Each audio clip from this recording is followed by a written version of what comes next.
जब तक ये शरीर है। इसलिए माता पिता के भी हम उनके भी भक्ति करते हैं, और भी जो गुरु की भी भक्ति करता है और भी भक्ति करते हैं, लेकिन गुरु तत्व तो अलग है। किंतु गुरु ब्रह्मा गुरु विष्णु गुरुदेव महेश्वर गुरु साक्षात परब्रह्म। क्यों ऐसा क्यों कहा? गुरु ब्रह्मा विष्णु कैसे हो गए? ब्रह्मा विष्णु महेश्वर कैसे हो गए? अरे भाई, ब्रह्मा जो है सृष्टि करता है, विष्णु जो है वो पालन करता है, और महेश्वर भगवान स्वयं संहार करता है। तो ये गुरु में है कि नहीं? है कि सृष्टि करता मतलब कैसे हुआ कि हमको उन्होंने एक स्वरूप दिया, ऐसा स्वरूप ना जो हम पहले थे, बस जिस प्रकार हमारा वासना युक्त होकर के एक अज्ञानी जीव की तरह हम लोटपोट हो रहे थे और भटक रहे थे इधर, उसी समय उन्होंने हमको एक नया रूप दिया। और वो रूप क्या है? ना तुम ब्रह्मो भव, तुम उस ब्रह्म का चिंतन करो जिससे तुम्हारा जीवन स्थित है। तो उन्होंने फिर हम उस ब्रह्म चिंतन में लगाया। तो जिस संसार के चिंतन में लग करके हम बार बार भटक रहे थे और बार बार इस संसार के चक्र से घूम रहे थे, वहां से निकाल करके उन्होंने हमारा वो स्थिति लाया जहां हमको फिर पुनर्गमन मतलब इस संसार के चक्र में फिर दोबारा नहीं आना पड़ेगा। तो ये हमारा नया जीवन हुआ कि नहीं? तो हमको गुरु ने हमको एक नया जीवन प्रदान किया, तो हमारा नया एक सृष्टि हुआ कि नहीं? तो वो सृष्टि करता है, इसलिए मतलब हमको एक नया जीवन दिया, इसलिए हमारा वो सृष्टि करता है। और वो पालन करता कैसे हुए? ना हमारे अंदर जो जड़ बुद्धि थी जिसके कारण हमारा जीवन कभी उधर तो कभी इधर, कभी उधर तो कभी इधर ऐसे भटक रहा था। ऐसे भटकते भटकते आज तक हम जो बोलते हैं बिना पेंदे का लोटा होता है, वो कहीं भी उधर इधर कर दो, वो कहीं भी इधर उधर ही होता रहेगा। तो ऐसे ही जो हमारा जीवन था किसी आधार में नहीं था।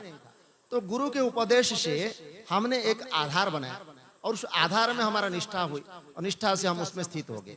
अब स्थित होने से उस उपदेश से, उस ज्ञान की वार्ता से, उस अमृत जो ज्ञानामृत वो है उसको पान करते करते हमारा पोषण होने लगा, हमारा पालन होने लगा, और उसी से हमारा जो जड़ था वो जड़ बुद्धि धीरे धीरे दूर होने लगा और हम उस ज्ञान के प्रकाश से धीरे धीरे अपने जीवन को उस प्रकाशमय स्वरूप में ले गए। तो ये हमारा पालन हुआ कि पोषण हुआ कि नहीं? तो इसलिए वो गुरु पालन करता भी है, हमारा पोषण करता भी है और संहार करता। तो हमारा जीवन में सबसे बड़ा जो प्रलयकारी जो है तत्व था वो क्या है? वो है हमारा अज्ञान।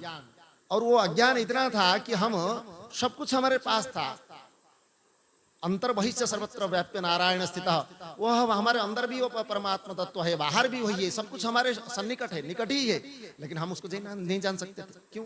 क्योंकि वो अज्ञान का पर्दा हमारे ऊपर डाला हुआ था। इससे हम उससे अपने आप को अलग ही समझते थे। मैं तो कुछ और हूँ, भगवान कुछ और है, इसलिए हम कुछ और समझते थे अपने आप को। तो ऐसा सोच सोच करके हम परेशान हुए। लेकिन अब गुरु ने आकर के हमारे उस अज्ञान की समस्त जितने भी उसके कार्य थे सबको नष्ट कर दिया उन्होंने, और उस अज्ञान जनित इस संसार को ही नष्ट कर दिया उन्होंने।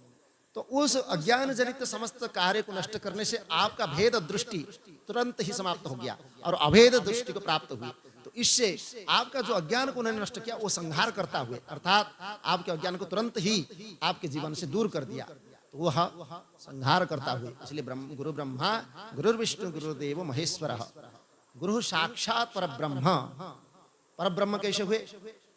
ना वही गुरु है जो स्वयं उस ब्रह्म तत्व का बोध किए, अनुभव किए हैं और उसको अनुभव करके उन्होंने उसी में स्थित हो चुके हैं, मतलब उस परम तत्व में स्थित हो चुके हैं और वैसा ही हमको बनाना चाहते हैं।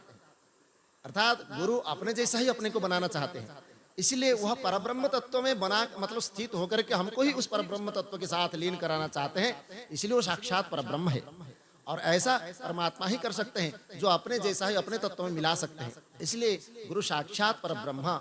इस प्रकार तस्मै श्री गुरवे नमः। बोलो सद्गुरु भगवान की जय। तो इसलिए गुरु कृपा के बिना हमारा अस्तित्व कुछ भी नहीं।